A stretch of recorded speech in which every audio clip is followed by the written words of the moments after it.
Boys and girls, today we're going to take a look at pop art, specifically works by Andy Warhol.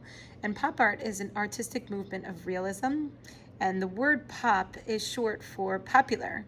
And pop art is artwork that's created from everyday objects, things that are very common to us, things that we can recognize. And here is the artist Andy Warhol, who was a master of pop art. And he was kind of silly, like he wore sunglasses, he had crazy hair. Some of the images that he created are shoes, obviously, so that's something that we can all recognize. He did this advertisement for the soda brand Pepsi Cola, where he created artwork that said, "Say Pepsi, please," with the top or the lid of the Pepsi bottle. But what he is most famous for is creating these images of Campbell's soup. And this one is tomato soup with a yellow top and a red bottom on the label. This one is tomato soup, and this one was from 1968. It was green pea soup.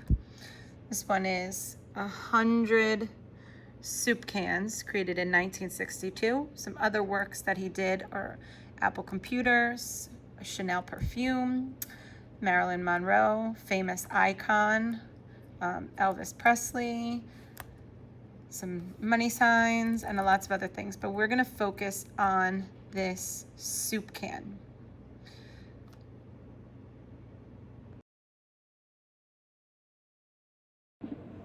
Okay, so you want to start off with a 12 by 18 sheet of white paper. This is some stuff that if you don't have the 12 by 18, it really doesn't matter. Okay, want to hold our paper in this portrait orientation, which is the vertical style. And start off, obviously, by putting your name and your code on the paper. And we want to divide our paper into 4 even sections. We're not going to be doing 100 soup cans, we're going to be doing 4. So 1, 2, 3, 4. And we're going to divide our paper into 4 equal sections. So this is going to be folding. And take your long side of your paper and bring it over so that it touches the other long side of your paper. And take that little bubble here and push it down. This is making a crease. You want to fold it, okay? So now what we have is 2 tall rectangles, one here and one here. I want one more fold, so we will have 4 total. So bring your short side of your paper up to match your short side and go ahead and press that down, okay? So this is 4 even sections. Now let's take a look at the can. So a can is a 3-dimensional form. It's called a cylinder. And a cylinder has a circle on the top and a circle at the bottom, and it has 2 vertical lines on the side. But something happens to the can when it stands up. Something happens to the circle specifically when the can stands up. So look closely. As we stand the can up, the circle starts to shrink, right? The circle becomes an ellipse, and an ellipse is that overlap, or that shape that happened when we overlapped the circles in our last project. So it's kind of like an oval, kind of like a circle.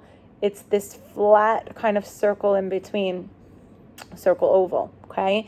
So we want to start, when we make our cans, we're going to start by making that circle into an ellipse. Anything that's 3-dimensional means that you can walk around it. So it has a front, a back, a side, a top, a bottom, and you can look at it from all different points of view. Something that is drawn on a piece of paper is called 2-dimensional, and 2-dimensional is flat. So what we need to do when we create a drawn cylinder is we have to flatten it quite a bit. So to flatten it, we take that circle and form it into an ellipse. Now I'm going to have 1 can here, 1 can here, 1 can here, and 1 can here. 4 total. Start off with your can by making an ellipse. So an ellipse is like that flat circle, kind of like an oval, kind of like a circle, but it's an ellipse. It's like flattened. It has like a little kind of flatter sides here. And the can that Andy Warhol makes, and the can of course Mrs. Kaufman has paint, right? The can that I have has this like inner line here for where you can take off the cap, which is kind of the rim, I did a crossover, the rim or the lid. I'm gonna make a second ellipse inside of here, okay? And that's going to be the top part of the can or the cylinder. So it's this shrunken circle.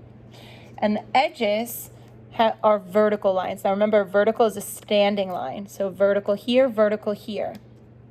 And we don't want to put the verticals in the middle. We don't want to put them anywhere except right at the edge of our ellipse. So we do a vertical line here and a vertical line here. And when you make your verticals, you want your verticals to be the same height so that your can's not going to be like crooked or slanted a little bit. You want them to be all on the same. And the bottom of a cylinder is actually a circle too. So this is the tricks now to making something three-dimensional on a flat piece of paper. The bottom is a curve, just like how the top is that circle, the bottom is a curve. So I'm going to take this and make a curved line here. Okay, and since we did that rim or lid on the top, we're going to do the same thing here at the bottom. And for doing that, I'm just going to move my pencil up a little bit. I'm doing this with Sharpie. I would suggest that you do it with pencil and just kind of double the line. Let me get a little closer. Okay, so that's your first can.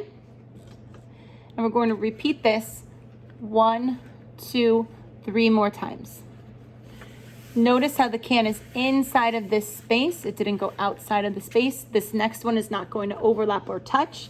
It's going to be in its own space. So we do ellipse at the top, ellipse inside, vertical down,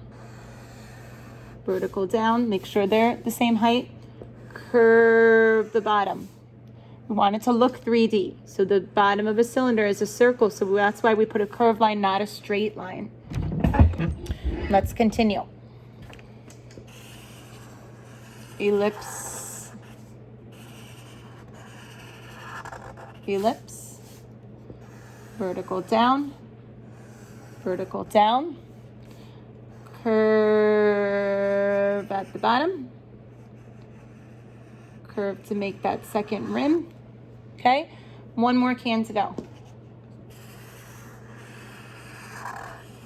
Ellipse, ellipse, vertical, big curve at the bottom, and double that up. Now comes the fun. So what do you want these cans to be? Do you want these cans to be soup cans? Do you want these cans to be paint cans? Do you want these cans to be animal in a can? I'm going to show you a few that I did.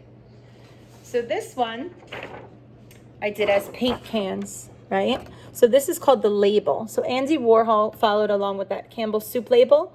And when you design your label, if you create lines, the lines are actually going to be curved to help this cylinder look more three-dimensional. So you want to curve any lines that you put, you're going to curve. So I did paint cans. I did animal cans, a mouse, a bunny, a butterfly, a frog. I did some soup cans. I did star soup, love soup. So you can have a lot of fun here as you create the label. I'm going to create a label that has a line. Like this part is going to be one color and this part is going to be another color.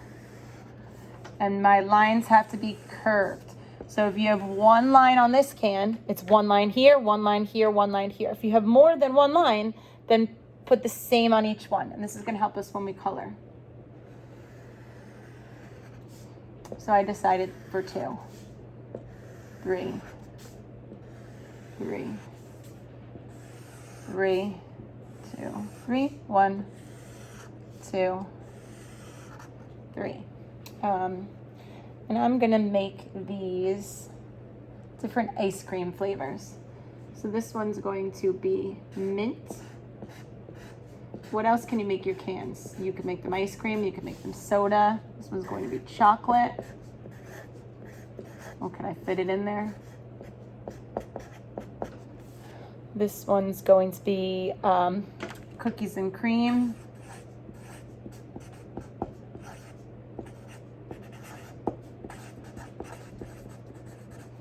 And this one's going to be strawberry. That's my dad's favorite. Okay, now we're going to color. So when you color, the idea is this. I want to see this first can, the same colors as the fourth can. And the second can, the same colors as the third can. I'm going to show you what this looks like.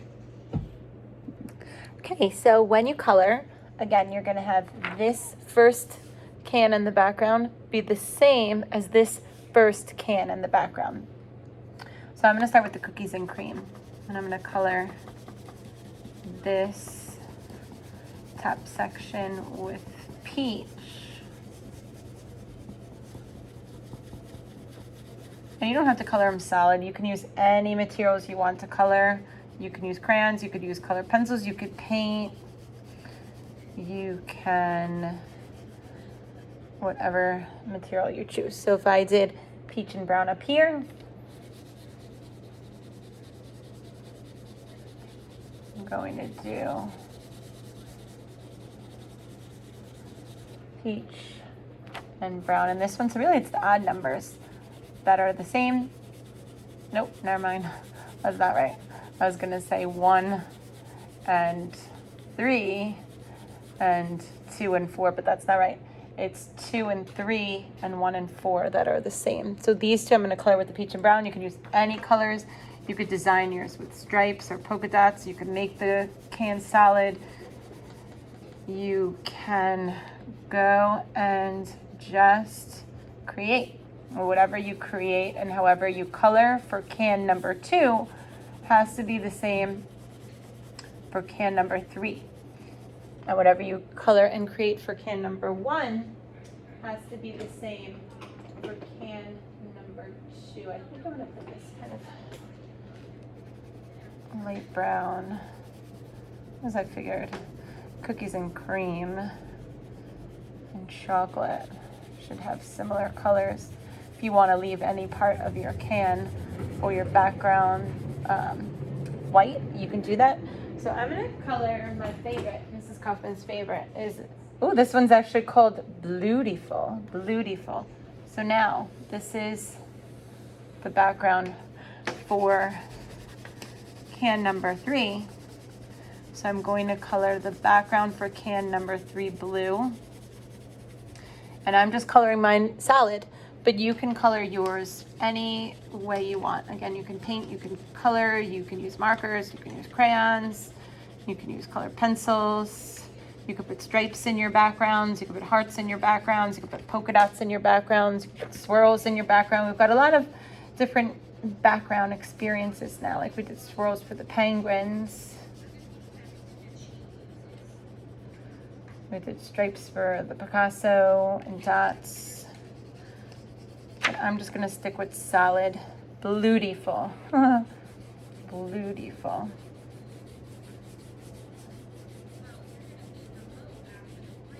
Okay, so blue here, blue here. I'm just gonna outline this real quick. So this top section is going to be blue. Take your time, color nicely and evenly. If you color with the markers, you know Mrs. Kaufman always likes those stripe lines with the markers. And again, this is Andy Warhol soup cans. And I'm gonna go ahead and speed up my coloring.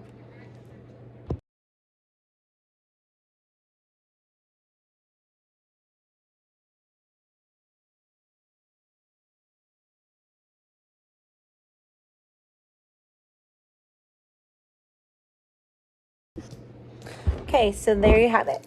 I did mint with pink, white, light green, green, strawberry, pink, white, light green, green, purple backgrounds, and I did peach, white, like a burnt umber. I'm trying to think what that kind of color would be. Brown, blue, gray tops. Same thing up here. So what you color for the first one, you color for the fourth one, And when you color for the second one, you color for the third one. So this is actually that diagonal line, right? We talked about the lines, vertical, horizontal, diagonal. So the ones that are diagonal from each other are going to be the same color. Can't wait to see yours.